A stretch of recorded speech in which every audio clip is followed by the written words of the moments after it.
Okay, I'm very excited to have back on the Goldstein on Gelt show for the third time Professor Angus Deaton. He won the Nobel Prize in Economics. He is now a senior scholar at the Woodrow Wilson School of Public and International Affairs and a Professor Emeritus in the Economics Department at Princeton University.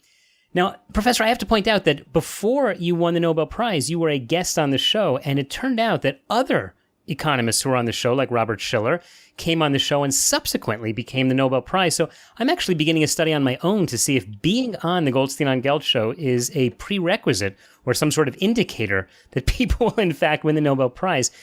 You think that's worthwhile research?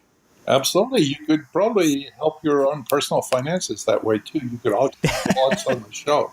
All right. Well, let's look for other ways that people can actually do well. You know, one of the problems I think that a lot of people have in looking at finance today is some numbers look so good. You know, they'll look at the stock market and they feel pretty good about it. And they say, look how well, the global economy is doing, or globalization is helping. And then there are other people, in fact, like you, who point out it's not really helping and it's a bit of a myth.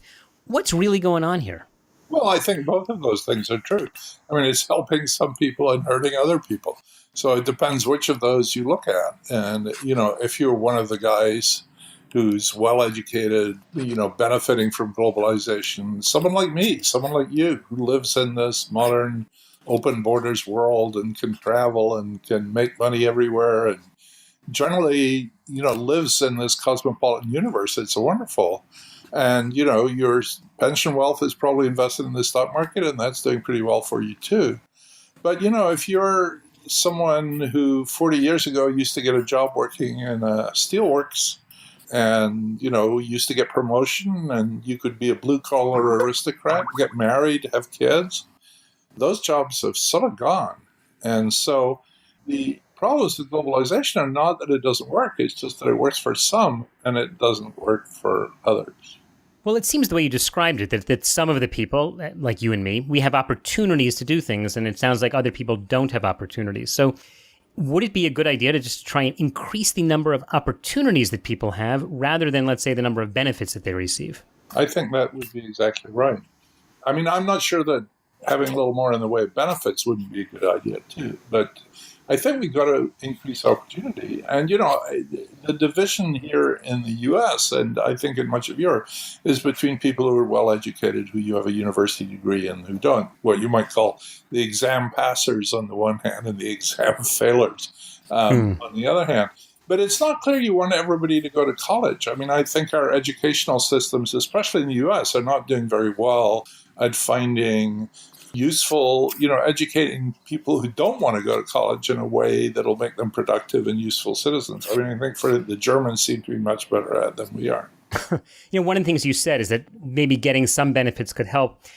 One of the things that I see in my day job as a financial advisor, and in fact, I just had a meeting the other day with a couple that was really quite poor, and it was unusual that I had a meeting with them because normally I meet with people who have money, but they got inheritance, so this was their first time dealing with it, and they had 7 children. So I said, well, are you planning to use some of this money to help your children? And they were kind of surprised at the question. And they said, of course not. Our children are grown up and they're all self-sufficient. And then I compared that to some of the wealthy people I know who are always helping their kids, and their kids are always dependent on them. And I'm wondering, I see this in the micro level, but do you see this in the macro level as well? I think there's an argument along those lines. I mean, I think it's certainly true. And I know the U.S. best. The wealthy elites are prepared to spend unlimited amounts of money to help their kids do well and to join that wealthy elite too. Of course, that has the downside that it makes it very hard for people, I think much harder than it used to be, for smart kids from not very wealthy families to go to the sort of schools and universities that perhaps they used to be able to go to. So there's a real worry that mobility has been cut off. The trouble is we won't know for sure until, you have to wait a long time to find out whether that's happening. But a lot of good work suggests that it is. Mm-hmm. So you're saying that people who may not have the money, therefore not going to the schools. But on the other hand, you're also thinking that maybe the higher education isn't necessarily helping people to get to progress in life? It depends, again, who you're looking at. I mean, I think higher education, the elite colleges in the United States have been very, very good at letting in people that they didn't used to let in, like women, like Jews, like Asians, and minorities or African Americans. they've been much, I mean, there's one group that's missing there who are the white working class. I think it's very hard for the white working class to find a place in those colleges. And, if the colleges have a huge amount of money, they're a bit better at doing it. Like Harvard and Princeton tried very hard to expand their intake in those dimensions. If you're at an Ivy League that has less money, it's very hard because there's huge pressure for them to admit minorities, and they make the rest by having rich people pay essentially double freight for their kids. And that's not leaving a lot of room for the white working class. We're speaking with Nobel Prize winner Professor Angus Deaton. He is a senior scholar at the Woodrow Wilson School of Public and International Affairs and a Professor Emeritus in the Economics Department at Princeton. Professor, I want to dive into some of the research that you've been doing more recently, which seems to indicate that people who don't have enough money are ending up with many more troubles other than just not being able to pay the monthly bills. Is this something that's across the board, across the world, something that we as individuals can do something about?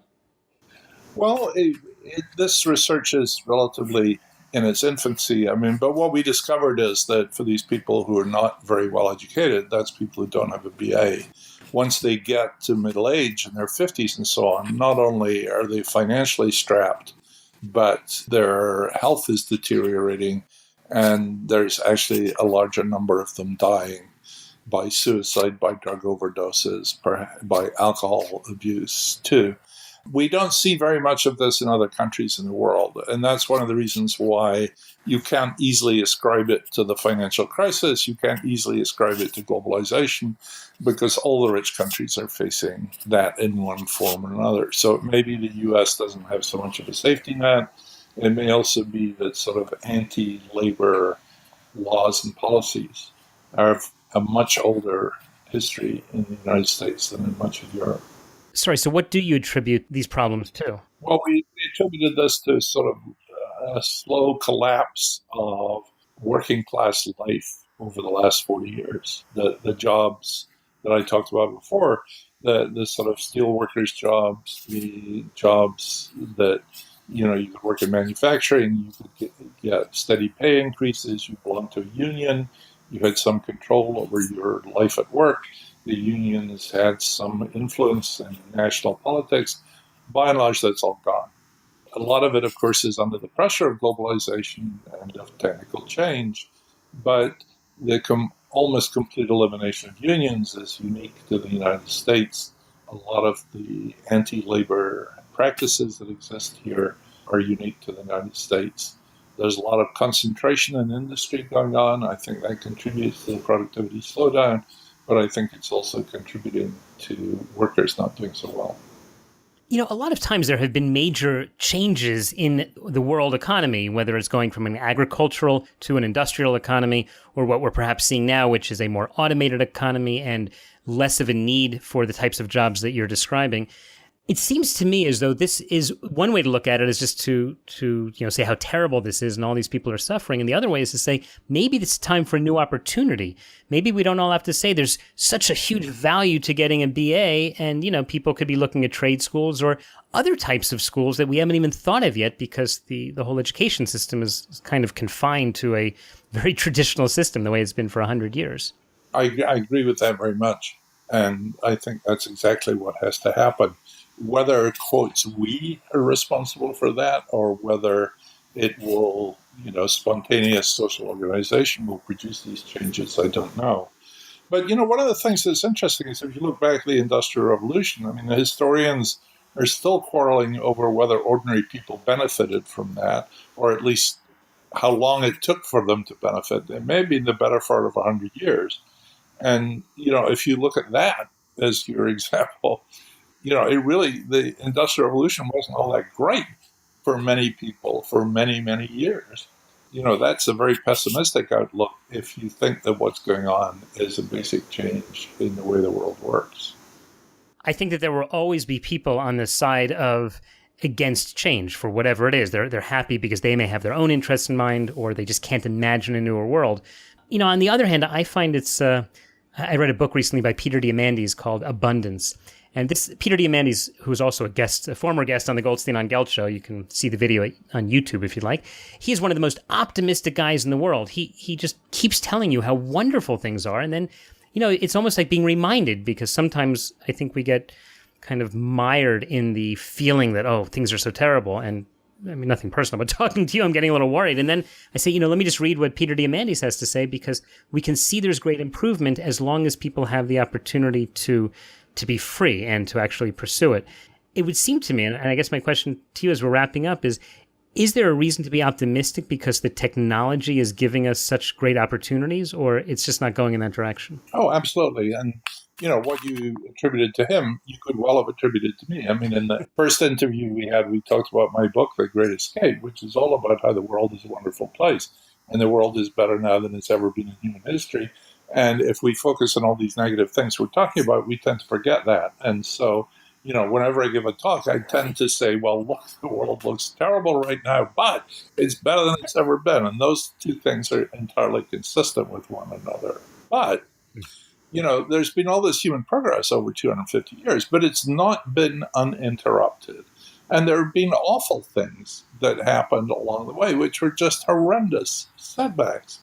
The Holocaust being perhaps the most obvious of them, but never mind 2 world wars, never mind the great leap backwards in China, which killed upwards of 30 million people, the HIV/AIDS epidemic. So bad things can happen and have happened, and they're often quite prolonged.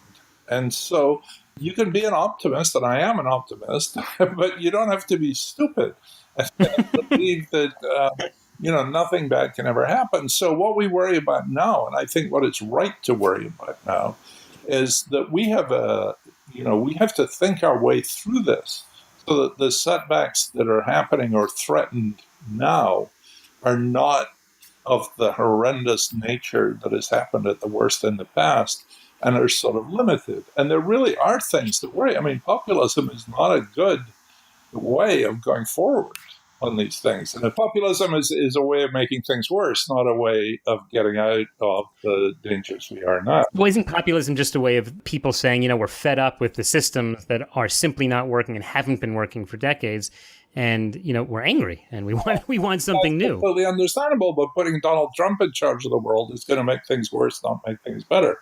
So you can understand these revolts against where we are now, but you don't want those revolts to take the form that breaks everything so that we can't get back to where we were, as opposed to somehow satisfying that anger and taking us back in a positive direction. Oh gosh, this is getting so political. But beyond the scope, I'm just thinking. Seth Godin, one of the advisors to so many entrepreneurs, always says the job of the entrepreneur is to look at the company and break it. And the metaphor that he's saying is you have to look at whatever systems are in place and realize that you can completely change and make something better. And again, I'm not trying to attribute that to Trump or anyone else. But I just think destruction is the way we think of entrepreneurs working and of technical progress being implemented. But I don't think creative destruction at the level of a whole nation is a really very good idea. You don't want to break Europe. You don't want to break the United States in order to have a better future. We may have to change some of the institutions, but that's very different from wholesale collapse. All right. Professor Deaton, I know you write a lot about this. You're out there quite a bit. So in the last few seconds, just tell us, how can people find you and find your work? You can Google me. I'm very apparent and very easy to find. All right. Thanks again. Thanks so much for coming back on the show. I look forward to speaking to you again soon, and best of luck. Thanks very much. Good to talk to you again.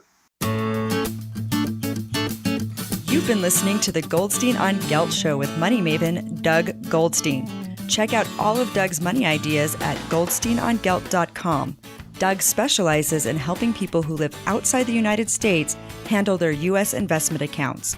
If you have a question that you would like answered on the air or off, contact Doug at his website or send him an email to doug@profile-financial.com.